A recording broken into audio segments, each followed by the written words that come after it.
ya, biar lebih enak kita di sini. Jadi langsung aja ya Bu. Ya, silakan. Bagaimana tanggapan Ibu jika ada orang lain yang sedang merayakan hari besar agama yang berbeda dengan Ibu? Kalau menurut Ibu sangat antusias, maksudnya mempersilahkan kepada yang beragama lain untuk merayakannya dan mempersilahkan dan menghormati dalam kegiatan tersebut.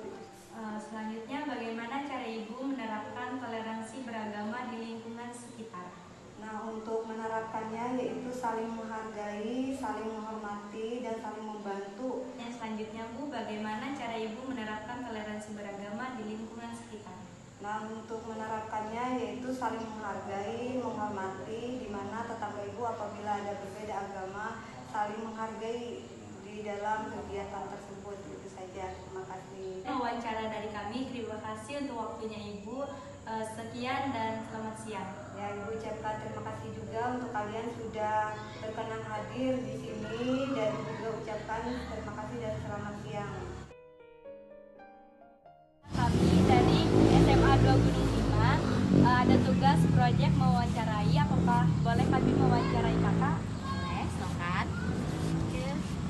Bagaimana pendapat kakak mengenai toleransi antar umat beragama? Menurut pendapat saya, toleransi antar umat beragama itu penting sekali untuk diterapkan dalam kehidupan maupun dalam lingkungan kita bersosial, karena sebagai manusia kita membutuhkan orang lain di sekitar kita. Tidak mungkin kita hidup untuk diri kita sendiri tanpa membutuhkan orang lain. Dan orang lain di sekitar kita tentu tidak hanya terdiri dari satu agama saja, melainkan terdiri dari berbagai agama, suku maupun budaya. Jadi penting adanya toleransi antar umat beragama. Selanjutnya, apa bentuk kerukunan dan toleransi umat beragama di lingkungan sekitar kakak?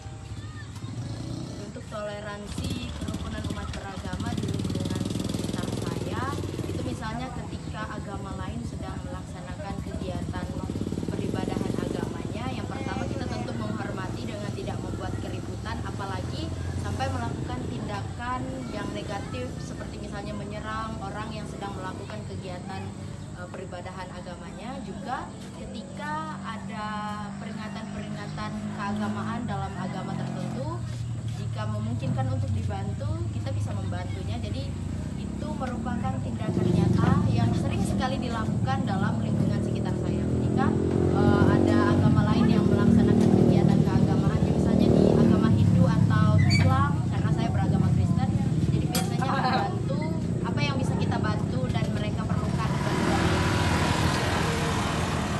Sekian wawancara dari kami. Terima kasih untuk kakak yang sudah meluangkan waktunya untuk membantu tugas kami. Sekian dan selamat siang. Siang. Terima kasih. Waalaikumsalam warahmatullahi wabarakatuh. Mari. Kami dari SMA 2 ada tugas proyek wawancara ingin Boleh. Enggak, Mas.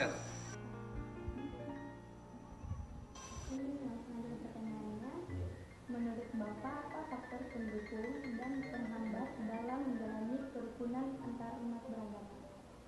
Faktor pendukung dan penghambat di antara umat beragama. Artinya dalam toleransi beragama yang menjadi faktor penghambat dan pendukungnya itu banyak. Yang pertama, faktor pendukung untuk toleransi beragama itu yang pertama kita harus saling memberi haknya sebagai warga negara, terus hak di dalam bermasyarakat.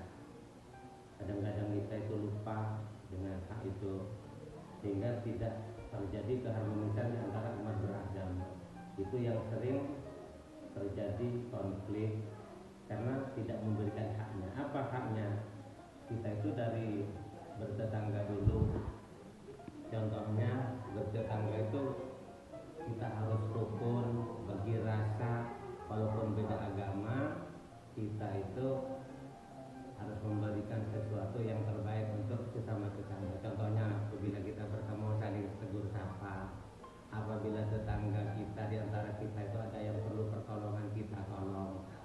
itu yang menjadi faktor pendukung untuk kerukunan umat beragama. Atau tetangga kita, dari antara kita ada yang sakit, walaupun itu lain agama, yang namanya bertetangga itu harus saling menjenguk, saling itu memberi pertolongan, istilahnya. Itu yang mendukung untuk faktor kerukunan antar umat beragama. Kalau kita tidak melaksanakan hal seperti itu, itulah yang menjadi faktor kerenggangan, nanti bisa menjadi sebabnya kita itu tidak saling menghormati karena cuek dengan sesama, karena tidak memberi haknya lah sebagai tetangga pertama itu aja. Jadi pertanyaan selanjutnya,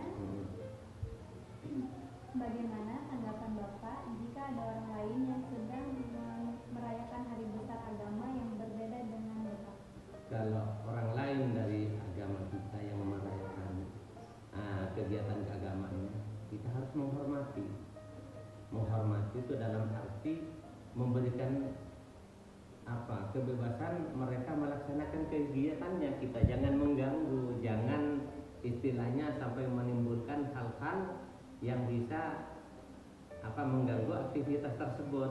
Yang terakhir, apa bentuk kerukunan dan toleransi untuk umat beragama di lingkungan sekitar Bapak? Bentuk toleransi antara umat beragama di lingkungan kita, contohnya kalau ada gotong royong, kita harus sama-sama gotong royong. Ada orang meninggal, kita ikut juga belasungkawa, ikut berduka cita. Nah, mereka perlu pertolongan kita. Umpama dari ada kegiatan di lain kegiatan keagamaan, umpamanya keperluan rumah tangga seperti memperbaiki rumah atau apa saja yang selain kegiatan keagamaannya, kita harus memberikan dukungan, bantuan semampu kita gitu. Terima kasih Bapak. Iya. Iya. Permisi Bu, kami dari SMA 205 dapat tugas proyek untuk mewawancara Ibu, apakah boleh?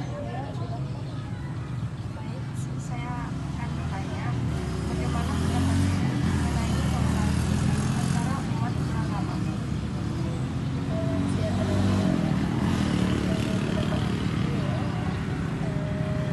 Sebagai negara yang kaya sekali dengan keberagaman, kita ini kan di Indonesia ada berapa agama? 6 ya. Oleh kita banyak agama, kita harus menghargai antara agama satu dengan agama lain. Baik, pertanyaan kedua, apa bentuk kerukunan dan toleransi umat beragama di lingkungan sekitar Ibu? Ya, kalau bentuk toleransinya yang sering terjadi itu ya di lingkungan ini itu biasanya kalau ada kegiatan atau ada acara, biasanya itu kita saling kunjung ya, kita diundang kemudian tidak datang ya, dilakukan bersama-sama kegiatan yang dilakukan entah itu oleh umat muslim maupun yang Kristen tentang Pertanyaan ketiga, apakah kerukunan dan toleransi dalam hubungan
datang, misalnya kan kalau ada acara kita datang, kita menghargai, kita ikut ya.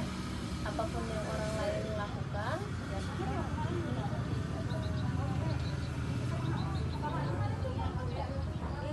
Baik Ibu, terima kasih atas kesediaannya untuk kami wawancara.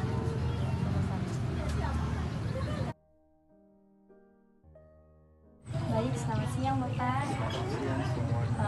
Kami dari SMA 2 Gunung Timang ada tugas proyek untuk mewawancarai. Apakah kami bisa mewawancarai Bapak? Sangat bisa, terima kasih ya.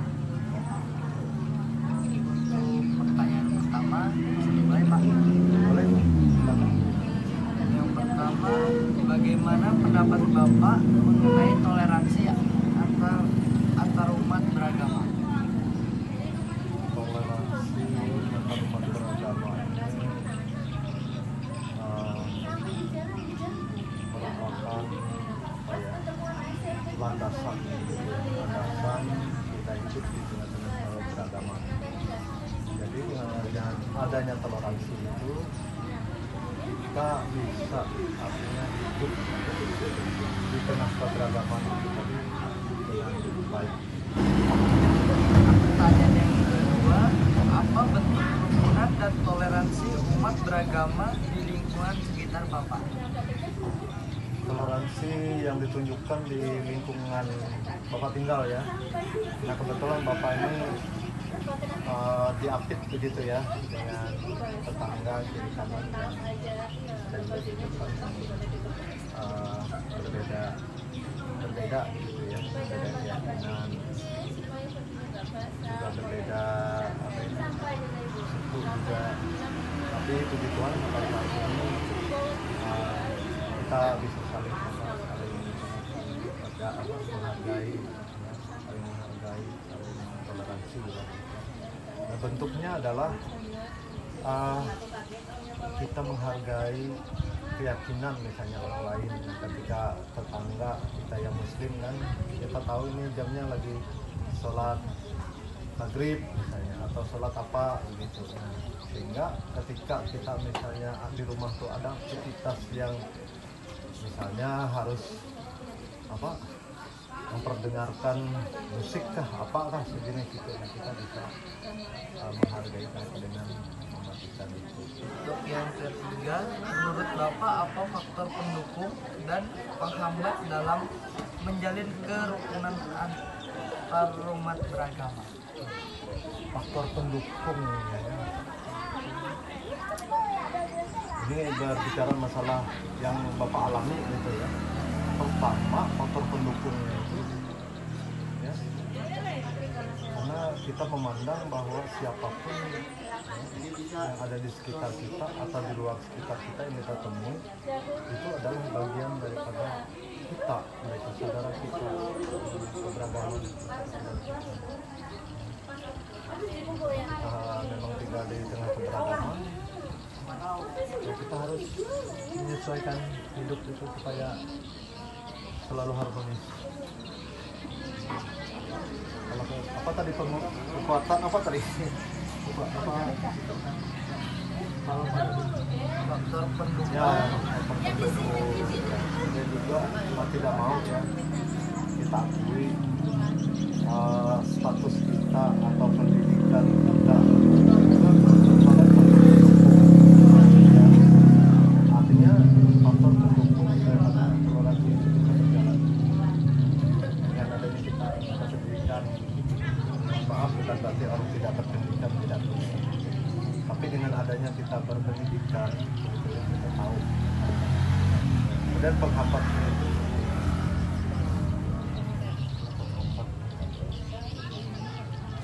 Bapak, kebetulan Bapak belum ada mengalami penghambatan. Tidak enak Bapak itu kalau mencontoh orang kan, penghambatannya relatif aja sebenarnya.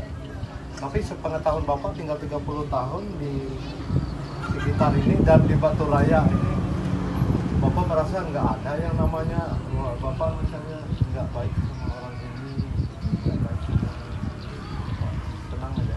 Mana Bapak tinggal di Batu Raya ini atau di mana pun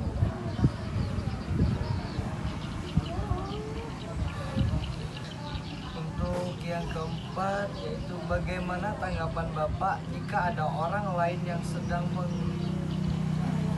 merayakan hari besar agama yang berbeda dengan Bapak? Kita tinggal di Batu Raya ini beragam ya, dan ada juga yang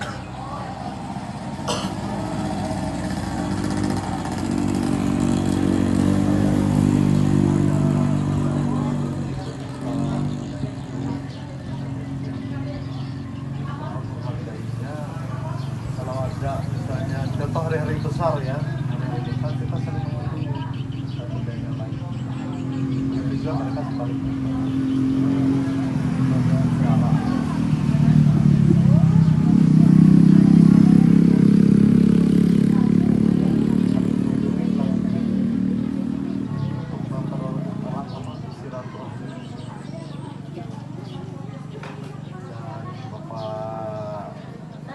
Bahwa keragaman itu adalah keindahan. Kita lihat di halaman sekolah kita ini banyak pohon yang berbeda,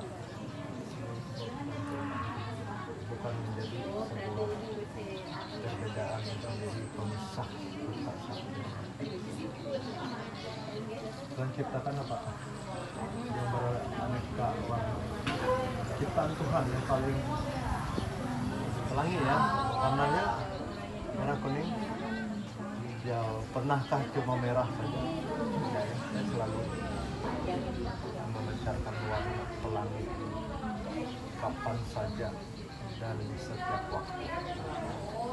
Itu ciptaan Tuhan yang bisa kita lihat. Tuhan mau mengajarkan kita warna pelangi, sedangkan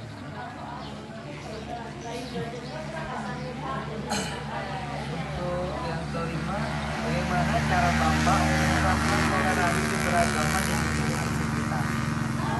menerapkannya ya, banyak sebenarnya penerapan ya, tergantung dengan situasi kondisi yang kita alami saat itu. Kalau misalnya contohnya ya, tetangga kita lagi berkesusahan, siapapun mereka ya, kita ikut dalam kesusahan mereka, saling tolong menolong, entah itu dan pikiran dengan apa yang kita bisa berikan. Begitu juga kalau di sekitar kita ini atau orang lain begitu dalam kesukaan ya, maka kita tambahkan kesukaan orang itu dengan cara kita membantu orang, apapun artinya orang bersuka, kita tambahkan suka kita. Kalau